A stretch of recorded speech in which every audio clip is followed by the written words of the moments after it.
బడా హీరోల సినిమాలన్నీ జూన్ తర్వాతే వరుసగా బాక్సాఫీస్ ముందుకు రానున్నాయి. త్వరలో విడుదల కాబోయే కొన్ని సినిమాల కోసం ప్రేక్షకులు ఎంతలా ఆసక్తిగా ఎదురుచూస్తున్నారో తెలిపింది ప్రముఖ ఎంటర్టైన్మెంట్ పోర్టల్ ఐఎండిబి.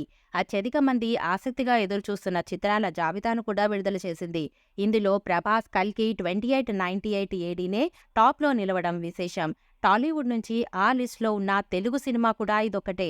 దేవర, గేమ్ చేంజర్, పుష్ప 2 ఇవేమీ చోటు దక్కించుకోలేదు. ఇక కల్కి తర్వాత సంజయ్ లీలా బన్సాలి తెరకెక్కించిన web series Heeramandi the diamond bazaar రెండో స్థానంలో ఉంది. మే 1వ తేదీ నుంచి ఇది నెట్ఫ్లిక్స్లో స్ట్రీమింగ్ కానుంది. ఇక టాప్ 3లో తమిళ కామెడీ హర్రర్ థ్రిల్లర్ రాశిఖన్నా నటించిన అరణ్మనై 4 ఉంది.